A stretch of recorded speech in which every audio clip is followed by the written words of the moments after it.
Hi, boys and girls. This is part 2 of lesson 1-3, Properties of Real Numbers. Now, you might be thinking, you know what, this looks a lot like part 1. Well, it is. I just wanted to kind of walk through what we did in part 1 before we start part 2. In part 1, we were introduced to some properties. The reflexive property said any quantity is equal to itself, so 7 equals 7. Okay. The symmetric property means you can have like 2 plus 2 equals 4, or you can do 4 equals 2 plus 2, right? The transitive property is when you have 3 parts. If A equals B and B equals C, then A has to equal C also. Okay. And then we use these properties to solve some problems. And then we got to the end of part 1. And now in part 2, we're going to meet some additional properties. Okay. In part 2, we start off with the additive identity property. It says any number plus 0 is the number. Okay. So again, it's kind of a duh. If you add 0 to any number, you still get the number. Additive inverse is when you have 2 numbers that are opposites of each other, and when you add them together, they equal 0.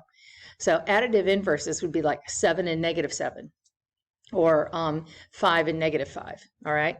Those are additive inverses because when you add them together, they equal 0. Okay. So that's basically those. Then we have multiplicative inverses and multiplicative identities. The multiplicative inverse means that if you have 2 numbers that are reciprocals of each other, they will multiply up to 1. Okay, so reciprocals are like 2/3 and 3/2, or 3/4 and 4/3. When you multiply a fraction times its upside down version, or the reciprocal of it, you will get 1. A multiplicative identity is the number 1. It says that any number times 1 is the number. So there's a couple of those. You have the 0 property, where any number times 0 is 0, but then the property of 1, or the multiplicative identity, say that 3 times fast this early in the morning, is the rule that any number times 1 is the number you started with. Okay. So here we have some examples of the ones we just talked about. Here we have the identity property. A times 1 is A. 4 times 1 is 4. This is the property of 0. Any number times 0 is 0. This is the multiplicative inverse property. This is the one that deals with reciprocals. Like I was telling you, 3/2 and 2/3. They're reciprocals of each other, so when they multiply together, they equal 1. Okay. All right, finally we get to an example here. Time for me to fire up my electric pen. All right, evaluate using the addition properties. They want you to evaluate 4 minus 2 to the second power plus 8 times 2, all right? So the first thing we're going to do using PEMDAS is we're going to simplify, where's my pen? We're going to simplify 2 to the second power. 2 to the second power, we do exponents first, is 4. Okay.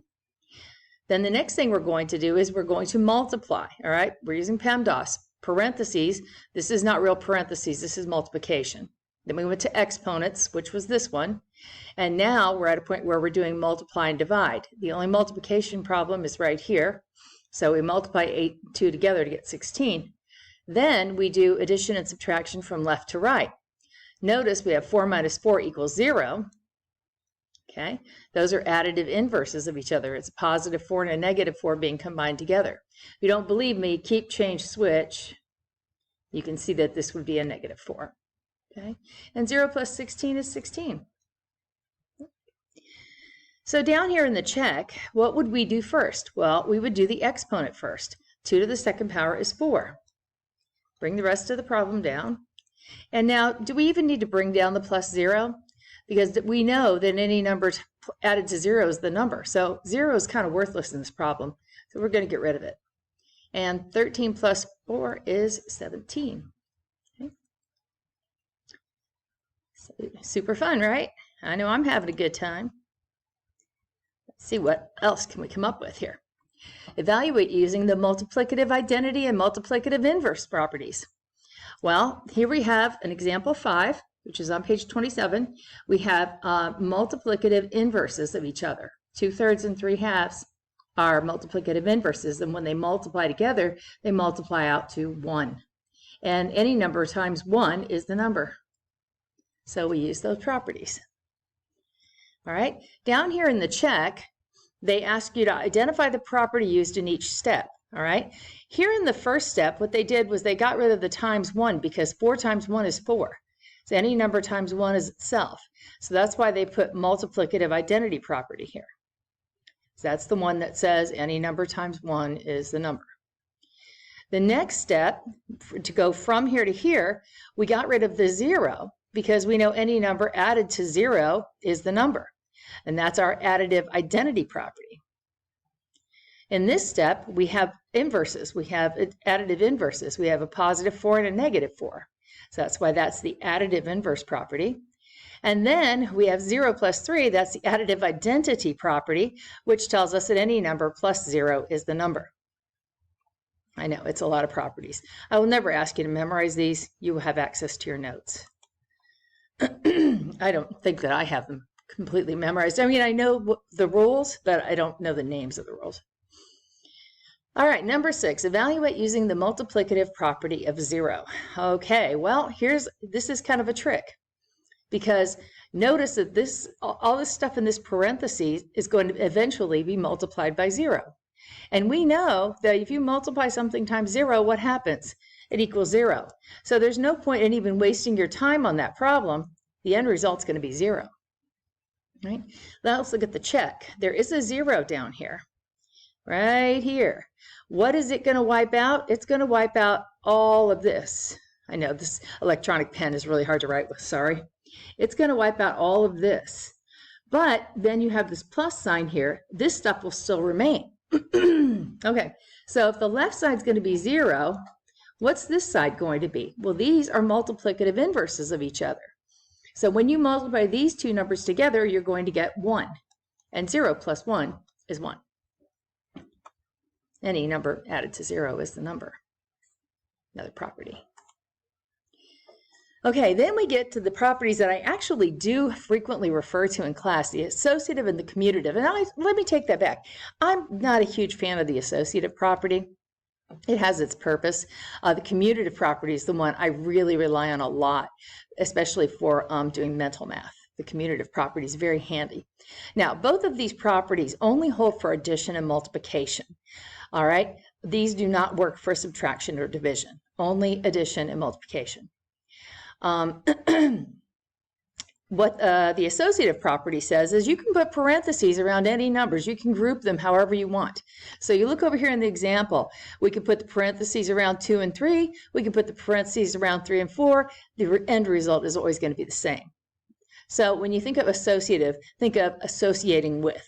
Think about people you associate with, all right? Here, the 2 is associating with the 3. Over here, the 3 is associating with the 4. All right, so that's the associative property. The commutative property just tells us that order doesn't matter, and we already know that. Now you know the name of it, all right? 2 plus 3 equals 3 plus 2, and 4 times 5 equals 5 times 4, okay? Order doesn't matter in addition and multiplication. Those can come in really handy because you can rearrange numbers so that they're easily multiplied or added together. And I've got some examples to share with you. All right, I went ahead and filled this out because these little spaces are freakishly small, and I'm not going to try to write in them. Evaluate using the associative property. So they want us to use parentheses here. Jalen wants to add up how much money he spent on gasoline in July. He grabs the 4 receipts he has for July and writes the expression that represents the total amount he spent. Evaluate the expression to determine how much money Jalen spent on gasoline in July. Well, here are his 4 tickets. Now, I don't know, this guy's weird because you know what? I always go to the same gas station, always. Unless maybe he's like a traveling salesman or something, I don't know. But I always go to the same gas station. Mine would be Speedway. Anyway, so these are the 4 receipts, all right? He spent $34.50, $32.50, $23.25, and $31.75. They're going to use the associative property to group numbers that will be easier to add together. You see, grouping $34.50 and $32.50 is easier to add together because the 50 cents both add up to $1, and that makes for easy mental math. Similarly, 23.25 and 31.75, the 25 and the 75 also add to $1, which makes these two easier to add. Okay, so you add together these two numbers and get 67. These two add together to be 55, and then you add them both together and you find that he spent $122 on gasoline in July using the associative property. All right, so determine the property used for each step of the evaluation process. Okay, so you got to look at this equation here and say, okay, how is this one different from this one? Well, I noticed that the numbers are all in the same order, but they have put parentheses around these two. Why did they pick those two? Well, because if you add 71 and 19 together, the 9 and the 1 add to 10, which gives you easy mental math, and it rounds to a nice round number. Or it adds up to a nice round number, 90. All right.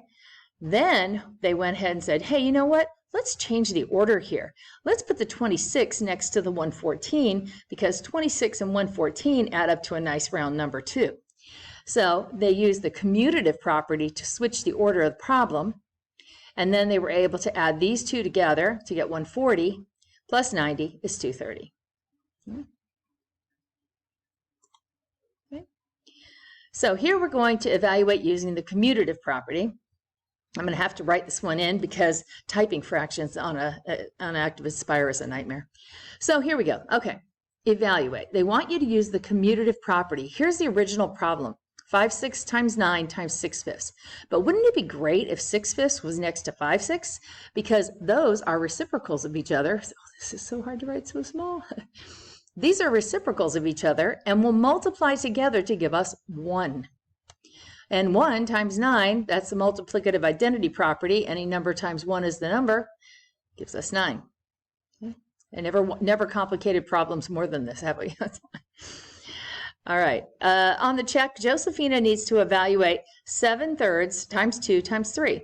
She wants to use the commutative property, that's the one that says order doesn't matter, to more easily evaluate the expression. To do this, she should first multiply, and I know you guys don't like fractions. Come on. So what I would recommend you do is multiply 7/3 and 3, because what happens is these are going to get rid of the fraction for you. Okay, if you do 7/3 times 3 times 2, these cancel and you have 7 times 2, which is 14. Makes it a lot easier. Okay. Example 9 on page 30. Jade buys groceries once each week, and she wants to calculate how much she spent on groceries over a 4-week period. Evaluate the expression to find out how much Jade spent at the grocery store.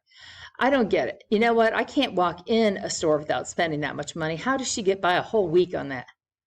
That's crazy. Anyway, maybe she lives at home and she's just buying like snacks or something. All right, so on our first step here, we have that she spent 32, 27, 28, and 33. But over here, they've got 32 grouped with 28. Why do they do that? Because 8 and 2 add to 10, so that makes for easier mental math. Also, 27 and 33 add nicely because 7 and 3 adds to 10. Then they used the associative property, so that was commutative. They moved things around.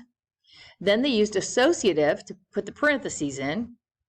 And then they added 32 and 28 together and got 60, and added 27 and 33 together and got 60, and 60 and 60 is 120. 4 weeks groceries for 120 bucks. You ask your mom if she could buy 4 weeks of groceries for 120 bucks. That is not happening. Okay, use the commutative and associative properties to evaluate. All righty. So, first thing I would do is rearrange these little buggers. I would go 5/9 times 9/5 times 9 times 4. That's the commutative property. I rearranged them. Now, they want me to use the associative property, so okay, fine, I'll put them in parentheses, that's what you want. And I'm going to multiply these two numbers together. Since they're reciprocals of each other, they will cancel each other out, or they multiply to 1, all right? Now we have 1 times 9 times 4, And anything times 1 is the anything, so we can get rid of the 1. 9 times 4 is 36. So these properties are rules that you already inherently know as a math doer, but now they're just attaching a name to them to make it more complicated. Okay. Well, that ends part 2 of lesson 1.3. Okay, so there is a practice assignment assigned on McGraw-Hill for you for practice 1.3. Go ahead on over there and give it a try. And if you have any questions, ask me during class. All right, so that's it for now. See you next week.